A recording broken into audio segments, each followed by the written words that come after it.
안녕하세요, 부키입니다. 자, 지난 시간에는 진짜 친환경 제품을 구분할 수 있는 방법 중에 하나로 친환경 인증 마크를 확인하는 법을 제가 말씀을 드렸어요. 그리고 특히 면 제품과 관련해서 찾으실 수 있는 인증 마크, 바로 공정무역 인증마크에 대해서 함께 살펴봤거든요. 혹시 공정무역 인증마크가 뭔지 궁금하시다 하시면 지난 시간 영상을 제가 링크를 아래 더보기란에 남겨놓을 테니까 그걸로 확인해 주시고요.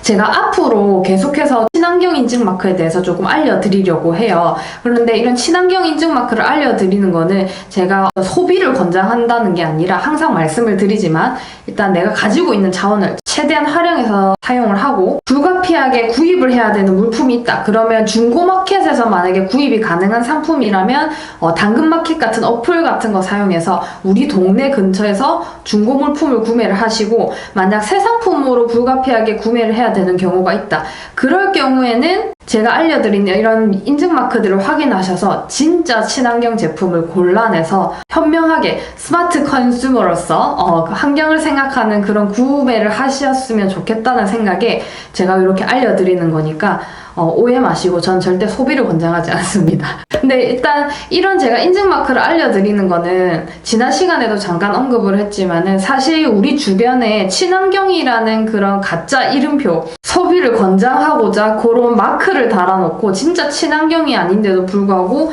친환경으로 둔갑해서 팔리고 있는 제품들이 많거든요. 그런데 그거를 우리가 사실 일일이 확인한다라는 게 쉽지 않잖아요. 근데 쉽게 확인할 수 있는 방법이 제가 생각했을 때는 이런 인증마크를 확인하는 거거든요. 왜냐하면 국가기관이라든지 국가기관이 아니더라도 비영리 단체에서 까다로운 심사 기준에 의해서 이거는 이러이러한 기준에 의해서 부합을 하니까 괜찮은 상품이다라고 인증을 해주고 그런 마크를 부착하는 거기 때문에 우리가 새로운 제품을 구매하실 때는 이런 인증 마크를 확인하시면 조금 더 환경에 도움이 되는 제품을 구매하셨다라고 할 수 있습니다. 사실 제가 지난 시간에 알려드린 공정무역 인증 마크 같은 경우에는 면제품과 관련해서 제가 말씀드리긴 했는데 면제품 이외에도 많은 상품에서 사실 로고를 확인하실 수 있을 거예요. 그러면 그것도 믿고 사셔도 되는 제품입니다. 자, 그래서 오늘은 어떤 인증 마크를 볼 거냐? 바로 FSC라는 마크를 볼 거예요.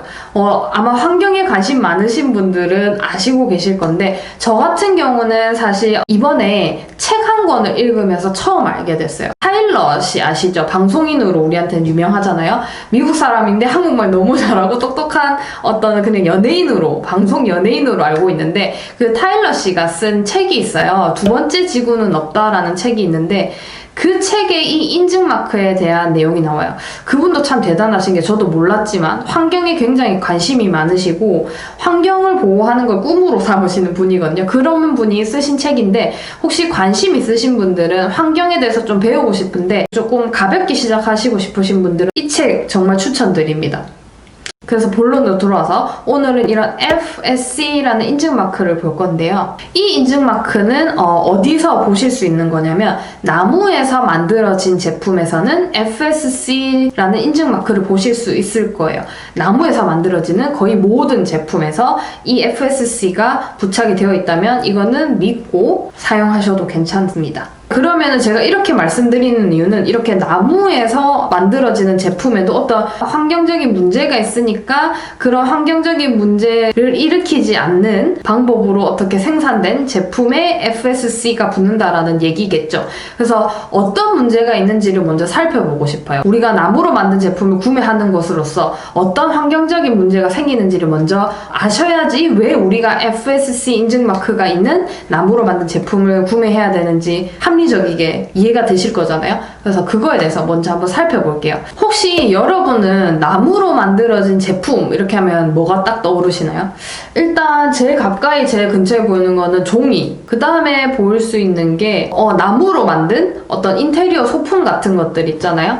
뭐 요런 거, 요 받쳐놓는 거 뭐 이런 것도 그렇고 이거 테이블도 지금 나무가 보이고요. 휴지도 나무에서 만들어지고 이 정도는 우리가 상식적으로 알고 있잖아요. 근데 제가 이 이외에 혹시 나무에서 만들어지는 제품이 뭐가 있을까 궁금해서 제가 또 구글링을 또 했죠. 서칭을 했는데 거기에 보면은 어떤 제품들이 나오냐면 당연히 아까 말씀드렸던 휴지, 책, 뭐 가구 이런 것도 있고요. 저는 악기 할 줄 모르지만 악기도 나무로 만들어지잖아요. 그리고 우리 지금 살고 있는 이 집의 건축 자재에도 나무가 많고요. 그 다음에 당구대 뭐 이런 사소한 것들, 그 다음에 정말 사소한 거 하면은 이제 와인 보관하는 그런 것도 있고, 피아노 건반이라든지 아니면 보트라든지 아니면 뭐 제가 좋아하는 스노우보드 이런 것까지 진짜 생활 곳곳에서 나무로 만들어진 제품들이 정말 많더라고요. 근데 우리가 이런 나무로 만들어진 제품을 생각했을 때 사실 그냥 생각하면 당연히 자연에서 온 나무로 만든 거니까 어쨌든 나무는 썩을 거고, 그러면은 뭐 환경적 피해가 없는 거 아니야? 그냥 이렇게 생각하실 수 있잖아요. 화학적으로 만들어진 것도 아니니까. 근데 사실 그게 아니거든요. 당연히 나무는 썩겠죠. 그래서 그냥 이제 화학적으로 만든 플라스틱보단 당연히 낫겠지만, 이게 친환경이라고 할 수 없는 게 사실은 나무로 제품을 만들기 위해서 벌목을 해야 되잖아요. 나무를 이렇게 잘라야 되잖아요. 그럼 그런 나무를 벌목하고 그 다음에 벌채하고, 벌채라 하면은 나무를 자르고 나서 장가지 처리하고 뭐 이런 거를 벌채라고 하거든요. 그렇게 나무를 벌목하고 벌채하는 과정에서도 이미 환경을 많이 파괴하게 돼요. 그래서 그거를 한번 자세하게 볼게요. 자, 그래서 나무로 만들어지는 제품이 사실은 어쨌든 벌목으로 인해서 나무를 갖고 와서 제품을 생산해야 되는 거기 때문에 그런 벌목으로 인해서 생기는 환경 문제를 한번 같이 보려고 해요. 자, 이와 관련해서 제가 미국의 유명 명문대학 예일대학교 아시죠? 거기에서 가지고 온 내용을 조금 발췌해서 함께 보려고 해요. 영어 문장이랑 한번 같이 볼게요. Habitat loss is one of the greatest threats to biodiversity, especially in tropical rainforests where over 50% of all of the world's documented animal and plant species are found. 자, habitat이라는 단어랑 아마 biodiversity 이 단어 진짜 자주 보셨을 거예요. 제가 계속 원문을 갖고 오는 거에서 보면 이 단어들이 보통 하나씩 꼭 들어가 있는데, habitat이 뭐냐면 생물들이 살아갈 수 있는 장소, 그러니까는 서식지가 되죠. 그래서 그거를 이제 서식지가 habitat. biodiversity 하면은 bio 이런 말 들어가면 생물과 관련된 얘기고, diversity 하면 어떤 다양성을 말해요. 그래서 생물 다양성, biodiversity거든요. 자, 요거 참고하셔서 이게 어떤 말이냐면, 서식지의 손실은 생물 다양성과 관련해서 가장 큰 위협 중에 하나다. 특히 세계적으로 문서화되어 있는 동물종 중에서 동식물종의 50% 이상이 발견되는 열대우림에서 더욱 그렇다. 자, 이게 무슨 말이냐면요. 서식지 손실이라는 게 동식물들이 살아갈 수 있는 장소가 파괴된다는 얘기겠죠. 자, 제가 일전에 왜 육식이 우리 환경에 왜 해로운지에 대해서 말씀드렸던 컨텐츠가 있었어요. 그리고 거기에서 제가 열대우림과 관련해서 얘기했던 거 기억나시나요? 고기를 생산하기 위해서 가축을 키워야 하는데, 그런 가축을 키우기 위해서 키워야 하는 그런 사료들을 키우기 위해서 열대우림을 파괴를 해버린다라고 말씀을 드렸습니다. 그리고 열대우림의 중요성은 이미 제가 사실 말씀드리지 않더라도 이미 아시잖아요. 지구의 허파, 그죠?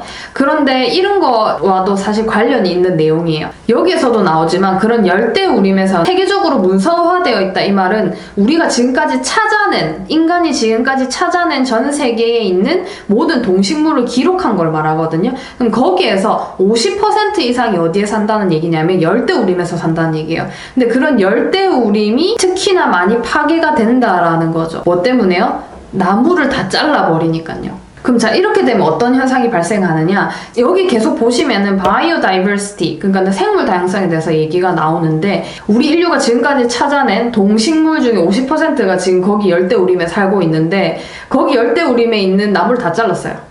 자, 그러면 살 수 없는 동식물이 생기겠죠? 그럼 걔네들 멸종해버리는 애들도 있을 거고, 개체수가 너무 줄어드는 애들도 있을 거예요. 그러면은 그 많던 동식물들이 개체수가 줄어드니까 우리가 생물 다양성에 위협을 받는다라고 얘기를 할 수가 있는 거예요. 자, 그러면 생물 다양성 이게 왜 자꾸 중요하냐? 환경과 관련해서 계속 찾아보시면 이 단어가 나올 건데, 왜 중요한지 제가 간단하게 설명을 해드릴게요. 왜냐면 이게 정말 중요한 부분이거든요. 제가 여기나 여기 어디든 띄울 건데 아마 여기가 될 것 같은데, 우리 학교 다닐 때, 초등학교 때 기억나실지 모르겠는데 이런 피라미드 모양으로 해가지고 먹이사슬에 대해서 배운 적이 있거든요. 혹시 기억이 나시나요?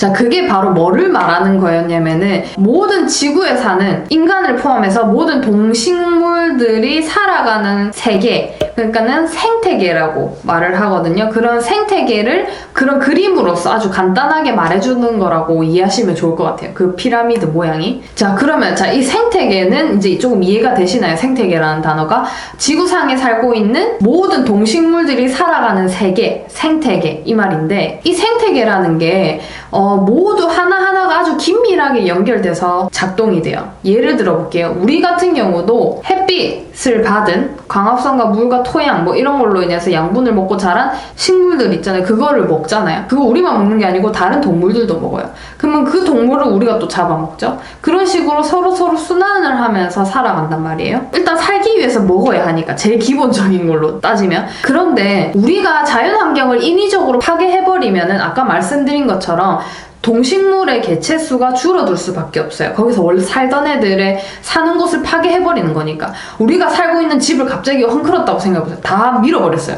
못 살잖아요. 그죠? 그러다 보니까 어쩔 수 없이 동식물의 개체수가 줄어들 거예요. 그러면은 그렇게 사라진 동식물 혹은 줄어든 동식물들을 먹고 사는 그 위에 먹이 사슬에 있는 다른 생물들은 그걸 먹을 수 없으니까 또 수가 줄어들어요. 또 수가 줄어들고 계속 순환적인 부분에서 우리한테도 피해가 오는 것도 당연한데 지구 전체의 생태계에 큰 피해를 줄 수 있다라는 얘기입니다. 그래서 결론적으로 생물종의 다양성이 위협을 받는다라는 얘기는 아주 중요한 환경적인 이슈가 될 수밖에 없는 거예요. 제가 최대한 조금 쉽게 설명드리려고 노력했는데 이해가 되실지 모르겠어요. 자, 그러면 돌아와서 어쨌든 이런 벌목하는 건 나무를 다 잘라갖고 우리가 사용하려고 인위적으로 다 잘라서 이렇게 해버리면 생물들이 살아가는 서식지가 파괴되는 거라고 했잖아요. 그래서 생물종의 다양성 위협을 받는다. 이제 조금 이해가 되셨을 것 같은데 그거와 관련해서 조금 또 다른 거를 한번 볼게요.